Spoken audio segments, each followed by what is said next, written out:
Hola viajeros, ¿cómo estáis?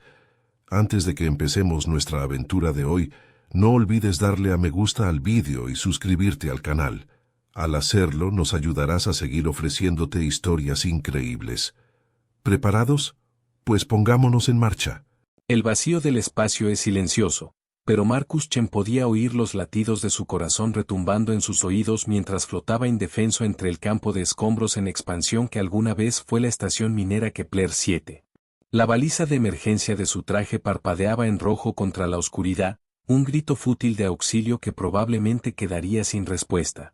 Marcus estaba a 40 millones de kilómetros del mundo habitado más cercano, con menos de 6 horas de soporte vital en su traje ambiental. Marcus se encontraba en lo profundo del núcleo del asteroide cuando comenzó la cascada de resonancia. La materia exótica que habían estado extrayendo contenía propiedades cuánticas inestables que nadie había detectado durante las encuestas iniciales. En un momento, operaba el cortador de plasma en el pozo 7, al siguiente, toda la estación se desintegraba en una reacción en cadena de detonaciones cuánticas que desafiaban las leyes físicas convencionales. La alarma de evacuación llegó demasiado tarde para quienes trabajaban en los sectores de minería profunda. Marcus observó a través de la pantalla de su casco cómo la última cápsula de evacuación desaparecía en el espacio, llevando consigo a los pocos afortunados que se encontraban cerca de la superficie cuando ocurrió el desastre. Intentó llegar a las cápsulas de emergencia, pero la superestructura de la estación colapsó entre él y la seguridad, atrapándolo en una sección que ya se desprendía de la instalación principal. Ahora flotaba solo en la oscuridad cósmica, observando pedazos de metal retorcido y mineral cristalino girar lentamente a su alrededor en una macabra danza de destrucción.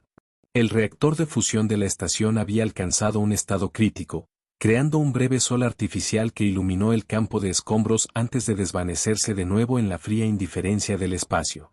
Marcus sobrevivió a la explosión inicial solo porque ya estaba equipado para trabajar en el exterior, pero el blindaje contra radiación de su traje ya mostraba advertencias en ámbar debido a los estertores del reactor. Con 26 años, Marcus representaba la tercera generación de su familia en trabajar en las operaciones mineras del sistema exterior. Su abuelo había sido parte de la primera ola de buscadores que se aventuraron más allá de Marte, y su padre murió en un colapso de asteroide cuando Marcus tenía 15 años. La familia Chen había entregado sus vidas a la expansión de la humanidad en el espacio, y ahora parecía que Marcus se uniría a ese legado de la forma más definitiva posible. Activó el registro de emergencia de su traje, grabando lo que esperaba fueran datos útiles para futuras operaciones mineras en caso de que alguien encontrara su cuerpo algún día. Mientras hablaba al grabador, describiendo los patrones inusuales de resonancia cuántica que había observado antes del desastre, Marcus notó algo que hizo que su sangre se helara en las venas: las estrellas se movían. No era el lento desplazamiento que cabría esperar por su propia rotación, sino un movimiento deliberado, intencionado, que sugería que algo enorme se acercaba más allá de su campo visual.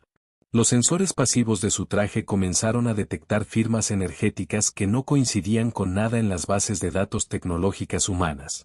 Las lecturas eran tan extrañas que la computadora del traje seguía ejecutando rutinas de análisis sin poder clasificar lo que estaba detectando. Entonces apareció la nave. Se materializó de lo que parecía ser el vacío, con la realidad doblándose alrededor de su casco como agua fluyendo alrededor de una piedra.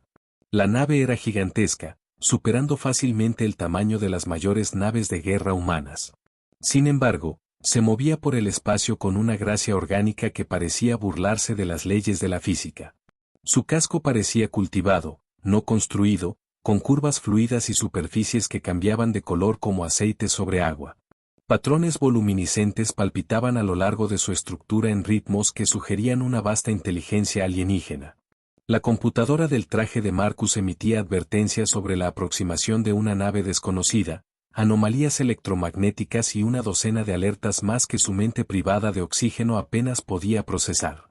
Antes de que pudiera intentar siquiera una respuesta, un haz de luz azul suave lo envolvió y la sensación de flotar en el vacío desapareció.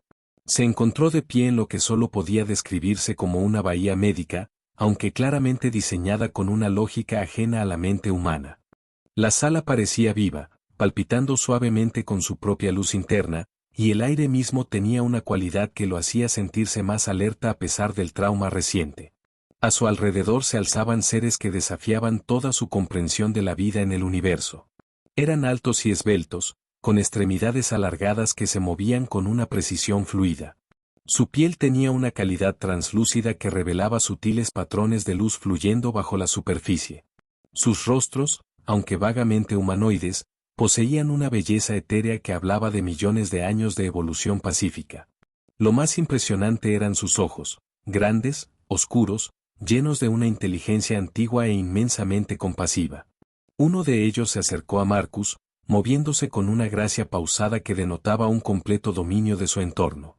Cuando habló, las palabras no llegaron a sus oídos, aparecieron directamente en su mente con una claridad cristalina: humano, ahora estás a salvo.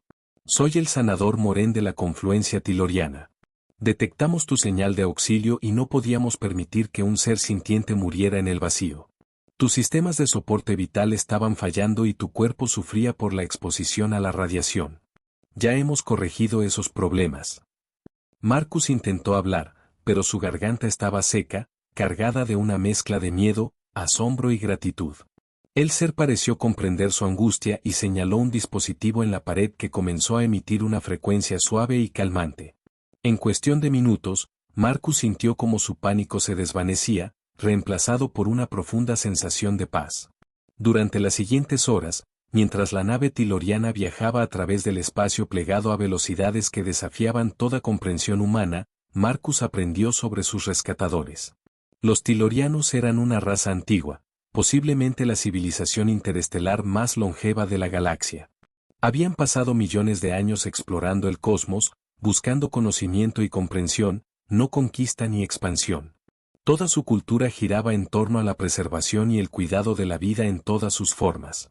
Hemos observado a tu especie desde hace algún tiempo, explicó el alto consejero Beltar cuando Marcus fue llevado ante el consejo gobernante de la nave. La cámara era una maravilla de arquitectura viva, con muros que parecían respirar y un techo que mostraba los patrones en espiral de las nebulosas cercanas. La humanidad muestra un gran potencial, a pesar de su juventud y su tendencia al conflicto. Poseen algo raro en la galaxia, la capacidad de cambiar, de superar sus orígenes, continuó Beltar, su voz mental cargada de una mezcla de tristeza y esperanza. Te salvamos no porque esperáramos recompensa o reconocimiento, sino porque era lo correcto. Toda vida es valiosa, y la conciencia es la flor más rara en el jardín cósmico. Tu especie aún es joven, pero ya ha demostrado una adaptabilidad y una resiliencia extraordinarias. El viaje hacia el puesto humano más cercano desvió a los tilorianos de su rumbo previsto, pero no mostraron resentimiento ni impaciencia. En cambio, aprovecharon el tiempo para compartir conocimientos con Marcus, mostrándole maravillas de la galaxia que los humanos nunca habían imaginado.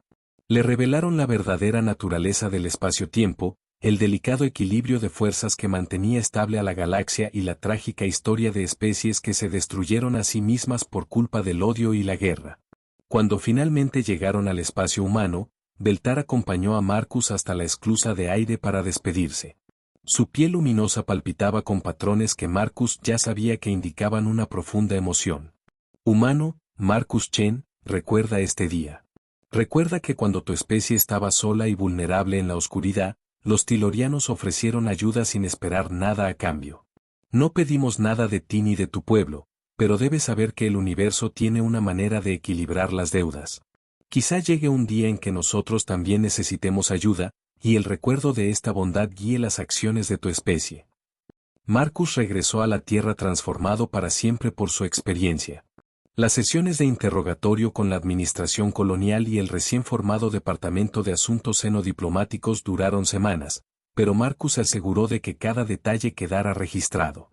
Los tilorianos le habían salvado la vida cuando no tenían ninguna obligación de hacerlo, y Marcus se encargó de que esa deuda quedara oficialmente inscrita en los registros diplomáticos de la Tierra.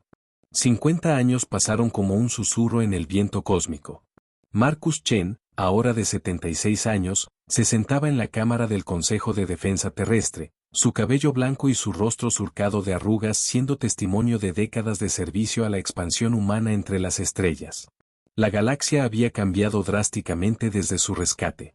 La humanidad había establecido colonias en decenas de sistemas estelares, construido hábitats espaciales masivos y entablado contacto con 17 especies alienígenas diferentes.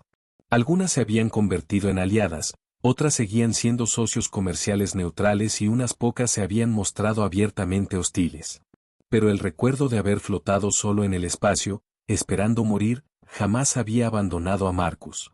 Tampoco olvidó a los seres gentiles que lo habían salvado sin pedir nada a cambio, salvo que su acto fuera recordado. El mensaje que llegó durante lo que debía ser una simple sesión de inteligencia cambió todo. La transmisión entró por canales de emergencia de espacio profundo, distorsionada gravemente por la distancia y la interferencia. Cuando los protocolos de traducción finalmente descifraron el idioma alienígena, las palabras golpearon la cámara del Consejo como un impacto físico. Oíd, humanos de la Tierra. Habla el alto consejero Beltar de la confluencia tiloriana. Han pasado 50 de sus años desde que encontramos a uno de los suyos en peligro y ofrecimos ayuda. No pedimos nada por esa acción, pues era simplemente lo correcto. Ahora, sin embargo, enfrentamos la extinción. El Imperio Sapiriano ha declarado la guerra total contra nuestro pueblo. No buscan conquistar, sino erradicar completamente nuestra especie. Nuestros mundos arden, nuestra gente muere, y nuestra antigua civilización se desmorona ante su odio. Si recuerdan la deuda entre nosotros, si recuerdan a Marcus Chen, humildemente solicitamos su ayuda. No tenemos a dónde más acudir. El silencio que siguió fue sepulcral. Alrededor de la mesa del Consejo, los líderes más poderosos de la Tierra luchaban por asimilar las implicaciones de lo que acababan de oír. El Imperio Sapiriano era bien conocido por la inteligencia humana, una especie militarista que controlaba casi un centenar de sistemas estelares mediante conquista brutal y opresión. Su doctrina militar se basaba en la exterminación completa de cualquier especie que consideraran genéticamente inferior, y su tecnología estaba entre las más avanzadas de la galaxia conocida.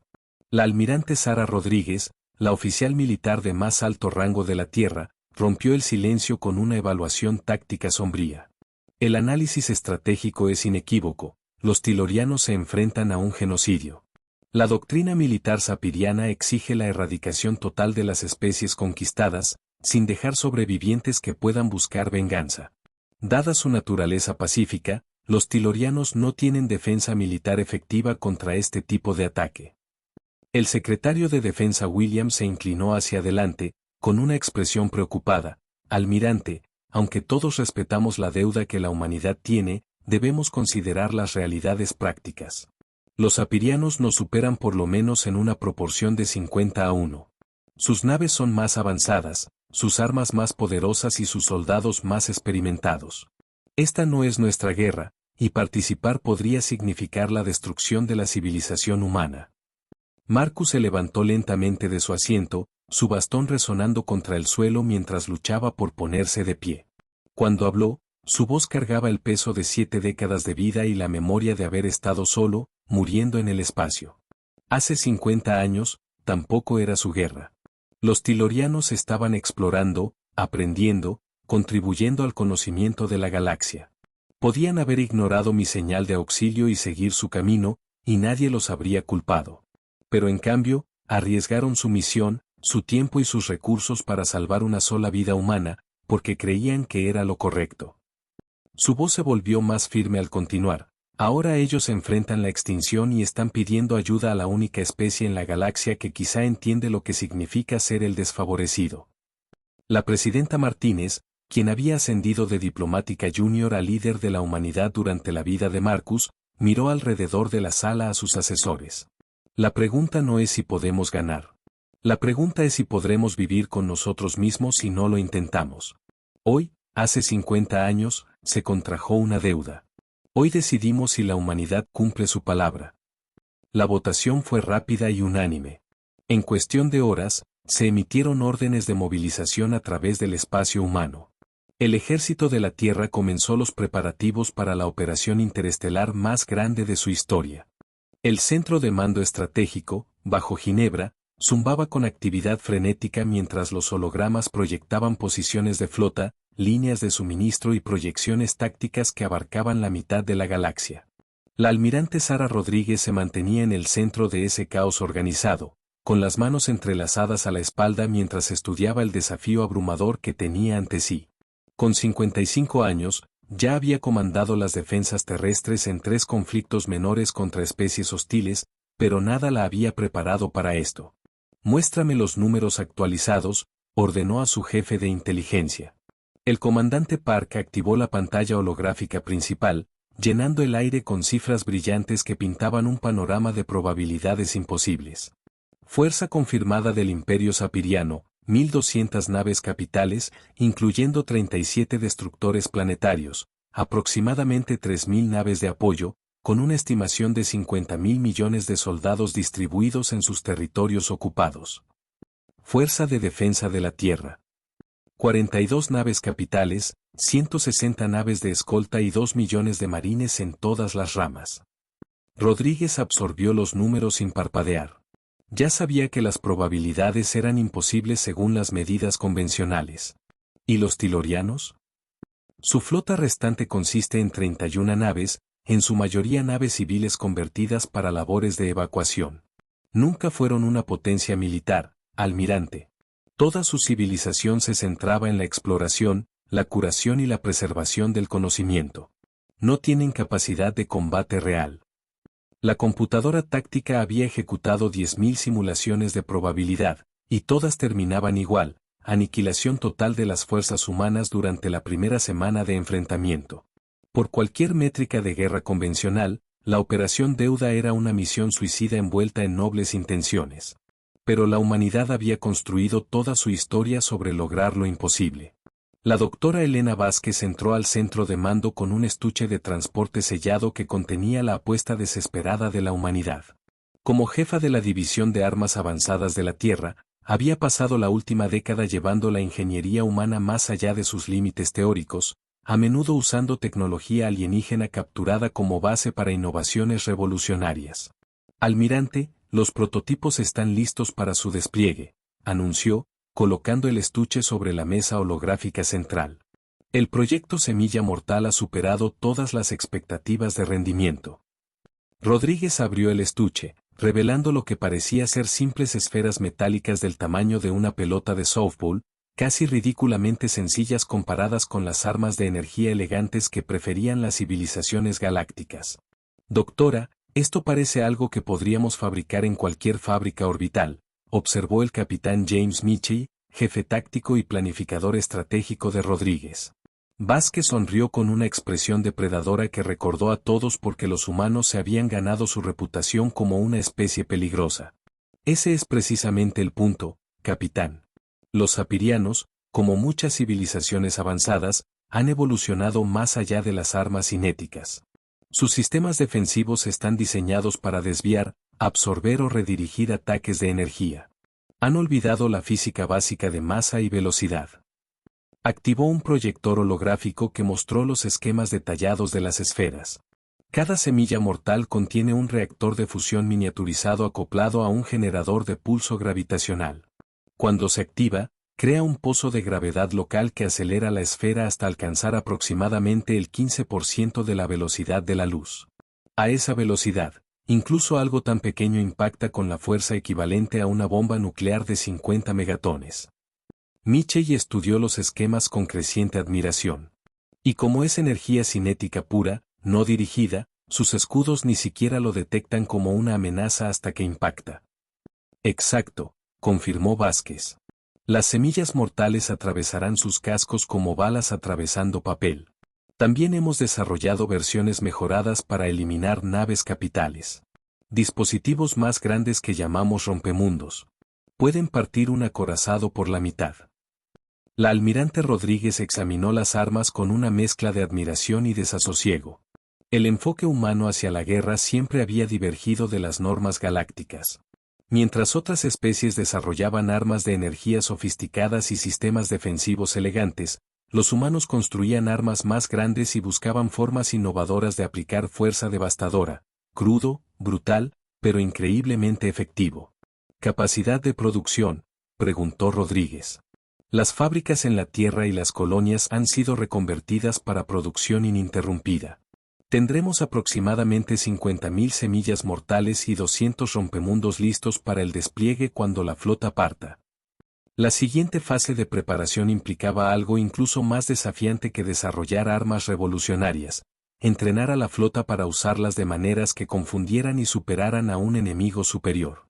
El capitán Michel había pasado meses desarrollando doctrinas tácticas que descartaban siglos de principios aceptados de guerra espacial.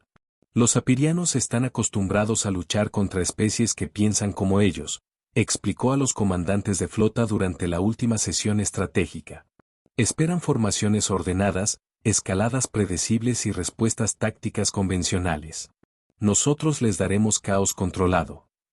La flota humana que se reunió en el punto de concentración de Loomis no se parecía a nada que hubiese surcado las estrellas antes.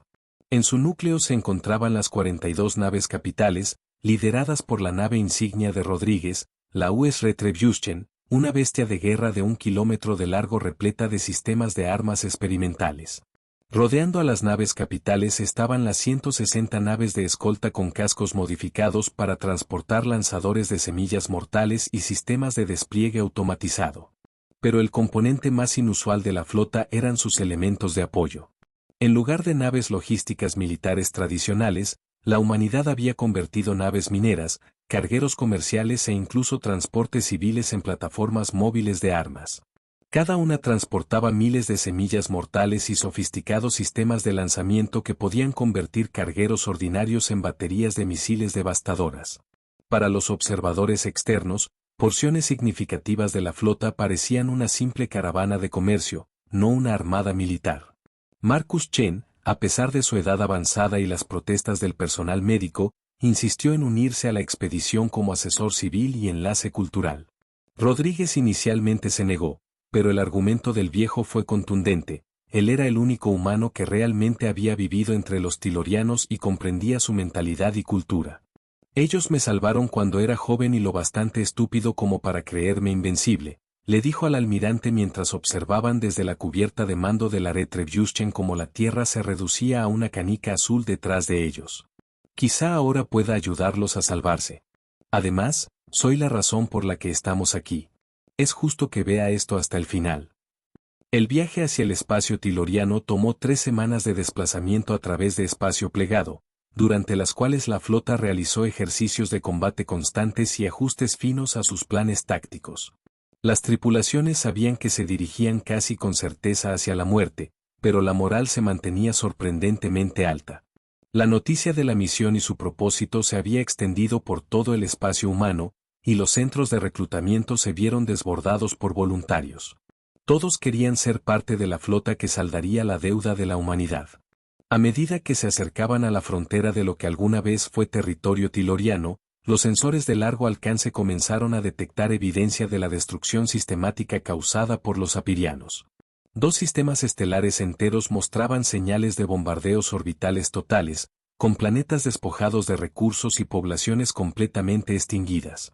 La pacífica civilización tiloriana, dedicada al conocimiento, estaba siendo borrada metódicamente de la existencia.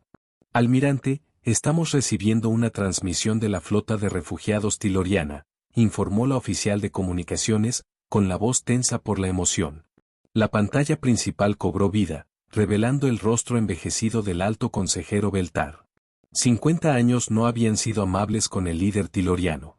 Su piel luminosa, antes vibrante, estaba ahora pálida y apagada, y sus grandes ojos oscuros rebosaban un dolor indecible y la carga de haber visto morir a toda su civilización. Marcus Chen, dijo su voz mental, transmitida a través del enlace comunicacional con la misma claridad suave que Marcus recordaba de décadas atrás. Has envejecido, amigo mío. Temí que nunca volveríamos a encontrarnos, y menos aún en circunstancias tan trágicas. Marcus dio un paso al frente con los ojos brillantes por lágrimas que no había derramado en décadas. Le di mi palabra hace 50 años, consejero. Prometí que la humanidad recordaría, y cumplimos nuestras promesas. Ahora lo veo, respondió Beltar mientras su mirada recorría la masiva flota humana que sus propios sensores mostraban. Aunque temo que han llegado demasiado tarde para salvar lo que alguna vez fuimos. Nuestro mundo natal cayó hace 3 días. Las bibliotecas ancestrales de Luminara, repositorios de conocimiento acumulado durante millones de años, fueron reducidas a cenizas. Los apirianos están cazando sistemáticamente nuestras naves restantes, eliminando refugiados como si fuera un deporte. Pronto no quedará ningún tiloriano por salvar. La almirante Rodríguez entró en el campo de visión de la cámara. Su expresión era sombría pero resuelta. Consejero, soy la almirante Sara Rodríguez de la Fuerza de Defensa Terrestre. Estamos aquí para asegurarnos de que eso no ocurra. ¿Puede proporcionarnos inteligencia actualizada sobre las posiciones y capacidades tácticas de la flota sapiriana? Transmitieron un paquete de datos que hizo que las computadoras tácticas humanas emitieran alertas de prioridad máxima. La flota de caza sapiriana consistía en más de 300 naves capitales, apoyadas por cerca de 1000 escoltas. Tenían a la flota de refugiados tiloriana sobreviviente atrapada en el sistema exterior, alrededor de una estrella gigante roja moribunda, cerrando lentamente su formación mientras saboreaban su inminente victoria final. Nuestras naves restantes están ocultas en el campo de asteroides que rodea el gigante gaseoso del sistema exterior, explicó Beltar con una voz mental cargada de desesperanza. Estimamos que tienen quizás 2 días antes de que los apirianos completen el cerco y se lancen al exterminio final. Se están tomando su tiempo, disfrutan la cacería. Rodríguez estudió la proyección táctica, su mente evaluando posibilidades y probabilidades. Cada estrategia convencional llevaba al desastre, pero quizá justo eso era lo que debían aceptar. Capitán Michel, dijo volviéndose hacia su oficial táctico. Inicia la operación desfavorecido. Señale a la flota, vamos a entrar.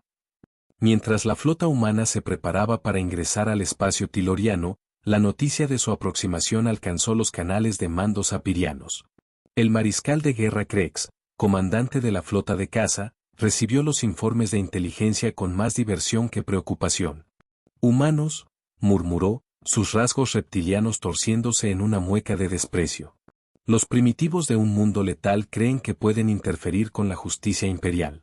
Enséñenles el precio de semejante arrogancia insensata. Lo que el mariscal de guerra Krex no comprendía era que la humanidad había construido toda su civilización sobre la base de victorias imposibles frente a probabilidades aplastantes. Estaba a punto de recibir una educación completa sobre por qué subestimar a los humanos era un error fatal. El mariscal de guerra Krex, del Imperio Sapiriano, medía casi 3 metros, con patas escamosas y un cuerpo marcado por las cicatrices de 100 batallas libradas en 50 mundos conquistados. Había supervisado personalmente la extinción de 7 especies sintientes y su nave insignia, la dominación eterna, había reducido planetas enteros a rocas sin vida. La flota humana en aproximación no era más que una molestia menor, un retraso breve antes de completar la erradicación sistemática de los patéticos tilorianos. Inicien escaneos detallados de sus naves, ordenó a su oficial táctico, con la seguridad inquebrantable del dominio total. Quiero saber qué han traído estos primitivos a su propio funeral. Los datos de los sensores que aparecieron en sus pantallas de mando lo hicieron fruncir el ceño. La flota humana era efectivamente pequeña, solo 42 naves capitales contra sus 300, pero su formación desafiaba toda doctrina militar conocida. Las naves se movían en patrones aparentemente aleatorios, y su composición incluía lo que parecían ser naves civiles mezcladas con unidades militares. Mariscal, los humanos parecen haber traído cargueros y naves mineras industriales a un enfrentamiento militar, reportó su asistente, visiblemente confundido. Su formación táctica no tiene sentido lógico bajo ninguna doctrina estratégica de nuestras bases de datos. Los ojos amarillos de Krex se entrecerraron, llenos de sospecha. Quizá estos habitantes del mundo letal no sean tan primitivos como sugiere nuestra inteligencia. ¿Qué llevan esas naves civiles? ¿Tropas adicionales? ¿Suministros? ¿Armas? Desconocido, señor. Mantienen silencio absoluto en comunicaciones y sus cascos están blindados contra nuestra tecnología de escaneo. No podemos penetrar sus defensas para identificar su contenido o propósito. En el puente de la US Retribution, la almirante Rodríguez observaba la aproximación de la enorme flota sapiriana con una profesionalidad imperturbable. 300 naves capitales avanzaban en formación perfecta, sus sistemas de armas cargándose a máxima potencia y sus escudos defensivos activados por completo. Era una exhibición intimidante de fuerza aplastante, justo el tipo de despliegue que había aniquilado a decenas de otras especies hasta la extinción. Almirante, informó el capitán Michel desde su estación táctica, la flota sapiriana entra en rango de ataque. Tiempo estimado para alcance efectivo, 27 minutos. Rodríguez asintió con calma, sus años de mando mantenían su voz firme. Señalen inmediatamente a la flota de refugiados. Díganle al consejero que inicien los procedimientos de evacuación de emergencia. Una vez que comience el enfrentamiento, deberán estar listos para huir al espacio profundo. Marcus Chen, de pie junto al almirante a pesar de las protestas del equipo médico por su edad y estado de salud, observaba la proyección táctica con una mezcla de fascinación y terror. En todos mis años, nunca imaginé que presenciaría algo así. David contra Goliat, pero entre estrellas, con el destino de toda una especie en juego. La diferencia crítica, respondió Rodríguez en voz baja, sin apartar los ojos del visor, es que este David tiene amigos, y todos tenemos las ondas cargadas con rocas muy grandes. Activó el canal de comunicación de toda la flota. Su voz llegó a cada nave de la Armada Humana. A todas las unidades, habla la almirante Rodríguez. Hoy saldamos una deuda contraída hace 50 años. Los tilorianos salvaron a uno de los nuestros sin obligación alguna, sin pedir nada a cambio, salvo que su gesto fuera recordado. Hoy nos colocamos entre ellos y la extinción. Recuerden quiénes somos. Recuerden lo que representamos.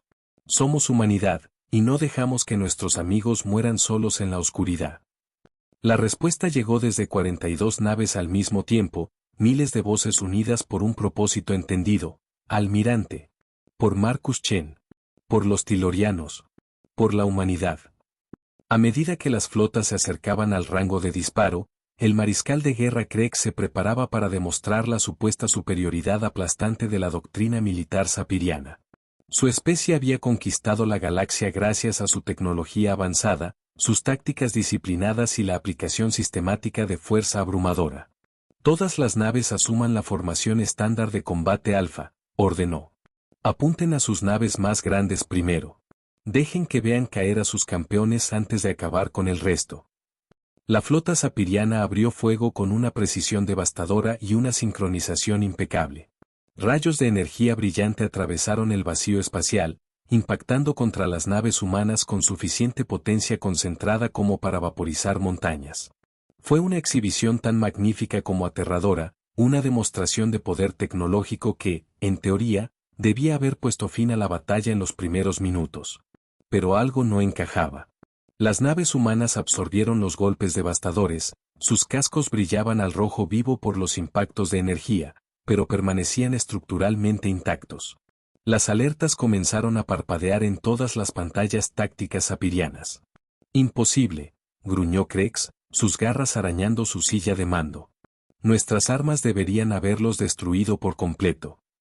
Su oficial científico verificó una y otra vez los datos del sensor, sin poder creer lo que veía.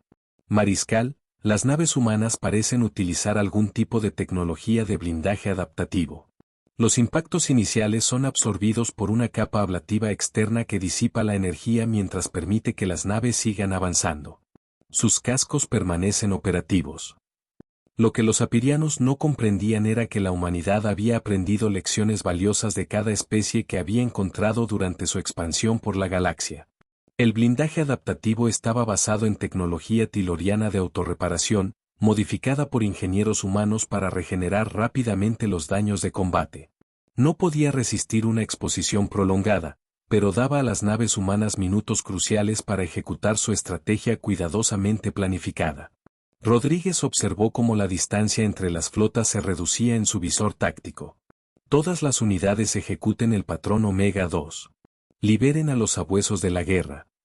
De pronto, la formación humana estalló en lo que parecía un caos total. En lugar de mantener líneas de batalla ordenadas, como cualquier otra especie que los sapirianos habían enfrentado, cada nave humana rompió la formación al mismo tiempo y atacó desde vectores completamente diferentes. Las naves civiles disfrazadas, incluidos cargueros y naves mineras, revelaron su verdadera naturaleza al lanzar miles de misiles semilla mortal desde compartimientos ocultos por toda la flota. Los sapirianos nunca habían enfrentado algo remotamente parecido. Las esferas metálicas eran demasiado pequeñas y se movían demasiado rápido como para que sus armas de energía pudieran apuntar con precisión, y sus escudos, diseñados específicamente para detener ataques de energía, eran completamente inútiles contra proyectiles cinéticos simples. Las semillas mortales perforaron los cascos apirianos como balas de alta velocidad atravesando papel fino. Cada impacto liberaba una energía cinética devastadora, equivalente a una explosión nuclear. ¿Qué demonios son esas armas?, rugió Krex mientras las explosiones comenzaban a envolver sus naves.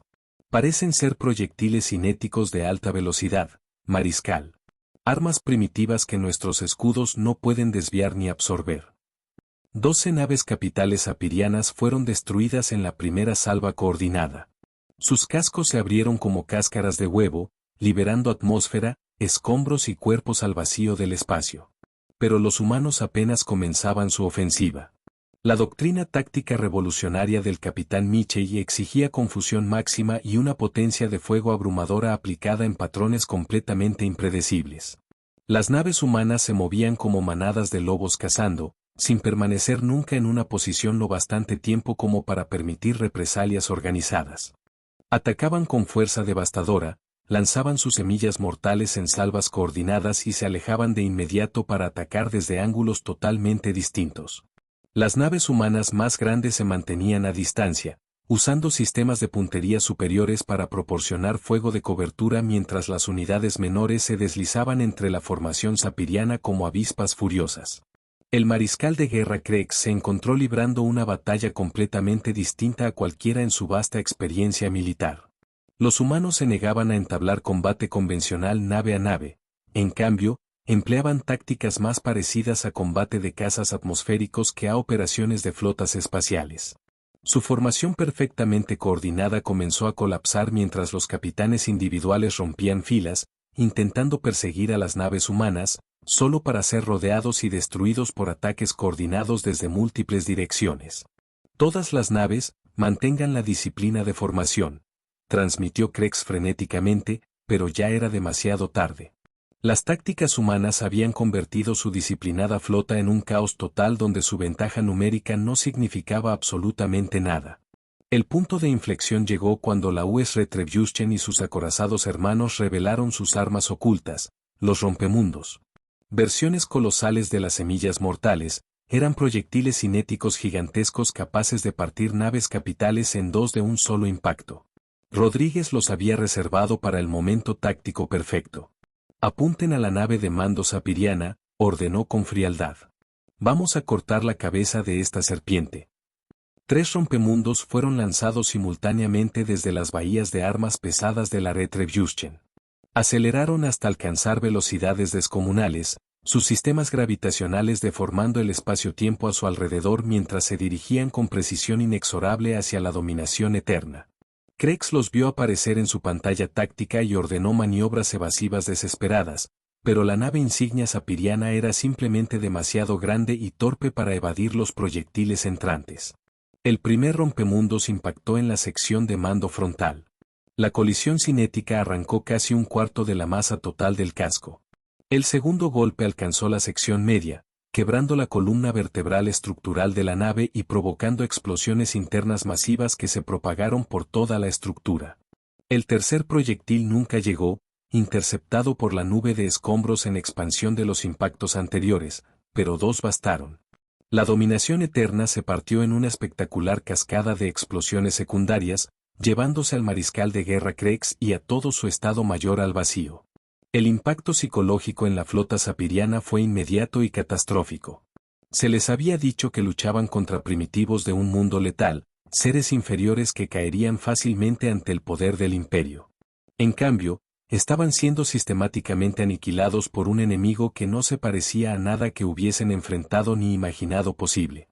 Nave tras nave comenzó a retirarse del enfrentamiento, con capitanes más preocupados por su propia supervivencia que por obtener la victoria militar. La formación perfecta sapiriana colapsó en una retirada total mientras las naves humanas continuaban su ataque coordinado con brutal eficiencia. La almirante Rodríguez observó cómo la marea de la batalla se inclinaba decisivamente a favor de la humanidad. Señalen a la flota de refugiados de inmediato. Díganles que el corredor de escape está despejado para evacuación de emergencia. Mantendremos la atención de la flota sapiriana aquí mientras ellos alcanzan la seguridad. Marcus Chen, con el rostro pálido por el estrés y la violencia del combate, se aferró a la barandilla del puente mientras otra explosión masiva iluminaba la pantalla principal. Almirante, ¿realmente estamos ganando este combate? Honestamente, no puedo creer lo que estoy viendo. Créalo, respondió Rodríguez con tono grave. Esto es lo que pasa cuando subestima sistemáticamente a una especie que evolucionó en un verdadero mundo letal. Llevamos enfrentando probabilidades imposibles desde que salimos de las cavernas y comenzamos a usar herramientas para matar cosas más grandes que nosotros. La batalla continuó por otras 6 horas, pero el resultado final ya no estaba en duda. La flota sapiriana, reducida a menos de la mitad de su fuerza original y completamente desmoralizada, se retiró del sistema en completo desorden. Dejaron atrás los restos humeantes de casi 200 naves y los cuerpos de decenas de miles de sus mejores guerreros. La flota humana no salió ilesa del enfrentamiento. 17 naves fueron destruidas y más de 3.000 tripulantes pagaron el precio más alto por el honor de la humanidad. Pero habían cumplido su misión primaria con una efectividad devastadora. La flota de refugiados tiloriana escapó a salvo, llevando consigo a los últimos sobrevivientes de su antigua civilización hacia estrellas lejanas, donde podrían reconstruir su cultura y preservar su vasto conocimiento. La transmisión final del alto consejero Beltar a la flota humana fue breve, pero su impacto emocional fue profundo. La deuda está saldada, Marcus Chen. Pero más que eso, habéis mostrado a esta galaxia que aún existen especies dispuestas a arriesgarlo todo por hacer lo correcto. Los tilorianos recordarán este sacrificio, y también lo harán otros que hayan presenciado lo que la humanidad ha hecho aquí hoy. 6 meses después de la batalla del éxodo tiloriano, la almirante Rodríguez se presentó ante el Consejo de Defensa de la Tierra para entregar su informe completo de la operación. La sala estaba llena de reporteros, diplomáticos y oficiales militares de todo el espacio humano, todos ansiosos por comprender el impacto de la primera intervención militar interestelar a gran escala de la humanidad. Las implicaciones estratégicas de nuestra victoria van mucho más allá de la salvación de una sola especie, informó con su habitual precisión. La inteligencia indica que 17 civilizaciones alienígenas han contactado a la Tierra, solicitando acuerdos de alianza defensiva. La galaxia ha tomado nota definitiva del compromiso de la humanidad con la protección de especies inocentes frente a imperios agresores.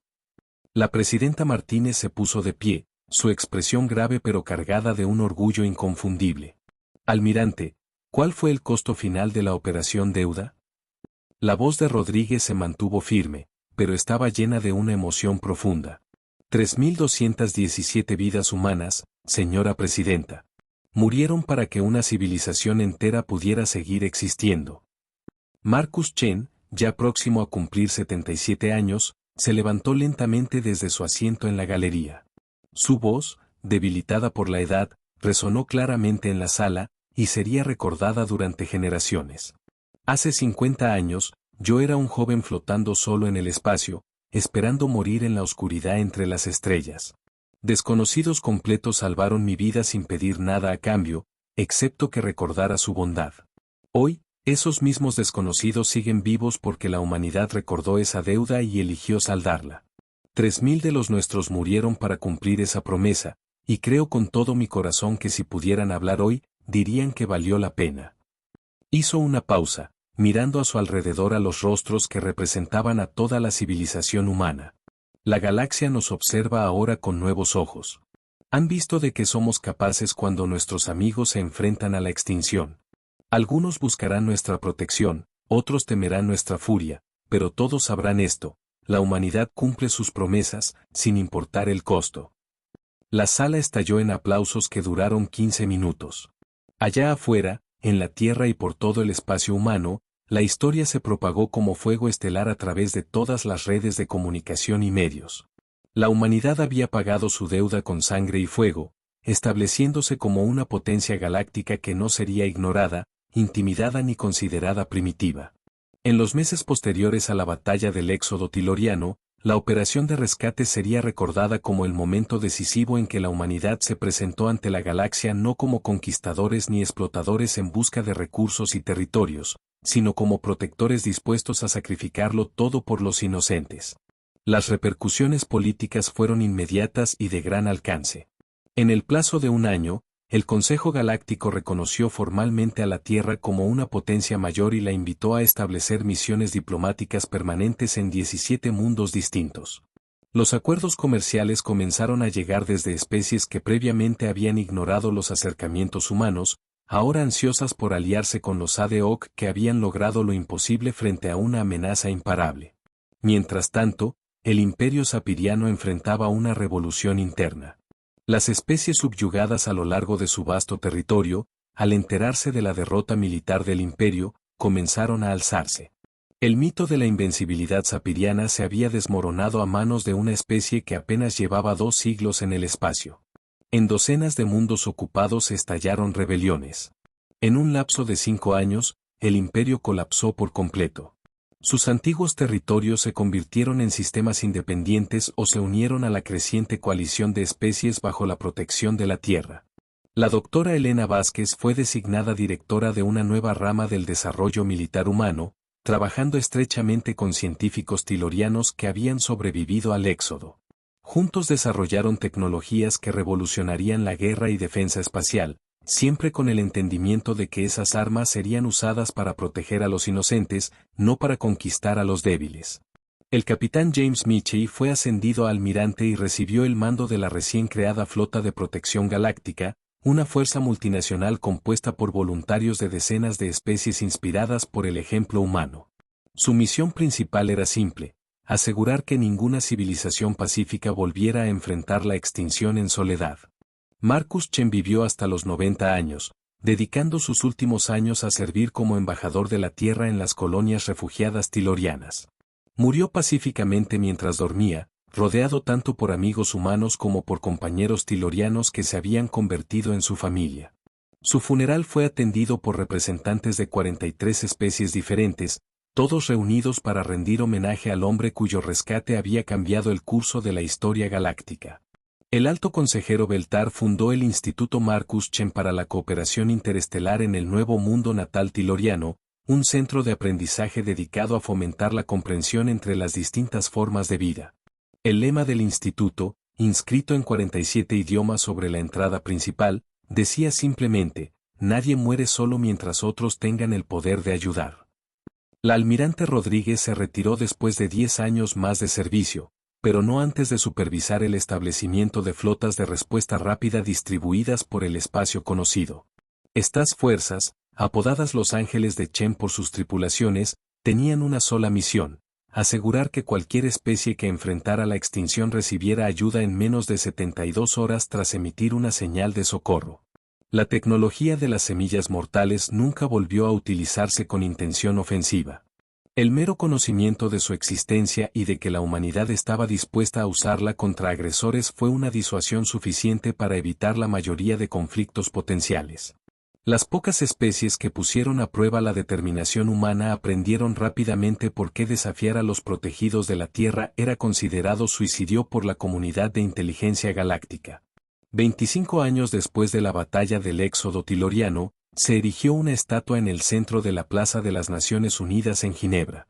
Representaba a una figura humana extendiendo la mano para ayudar a levantarse a otro ser, con una inscripción que decía: se debía un favor. La humanidad lo pagó con fuego y furia, y cambió la galaxia para siempre. Pero quizás el monumento más significativo no fue construido de piedra ni de metal. En el profundo espacio entre las estrellas, donde Marcus Chen una vez flotó solo esperando morir, se estableció una baliza de navegación permanente. Cada nave, sin importar su especie, que atraviesa esa región recibe un mensaje automático que cuenta la historia de un joven minero humano, de los alienígenas que lo salvaron y de la deuda que transformó la galaxia. El mensaje siempre termina con las mismas palabras: recuerda que la bondad crea deudas que cruzan décadas y especies. Honra tus deudas. Protege a los inocentes. Y nunca dejes que alguien muera solo en la oscuridad. Un favor se debía, y cuando llegó el momento de saldarlo, la humanidad mostró al universo lo que significa tener a la Tierra como aliada. La deuda quedó saldada, pero la leyenda perdurará para siempre, inspirando incontables actos de valor y compasión entre las estrellas. La galaxia sigue siendo un lugar peligroso, lleno de depredadores y de imperios que buscan dominar a los débiles. Pero también se ha convertido en un lugar donde los inocentes pueden pedir ayuda y saber que alguien responderá, donde los fuertes protegen a los vulnerables y donde ninguna civilización volverá a enfrentar la extinción en soledad. La humanidad cumplió su promesa, y al hacerlo, hizo del universo un poco más brillante, un poco más seguro y un poco más esperanzador para todos los que habitan entre las estrellas. Fin. Hola viajeros, si te ha gustado la historia, deja un like, comenta qué te ha parecido y suscríbete al canal para no perderte la próxima historia.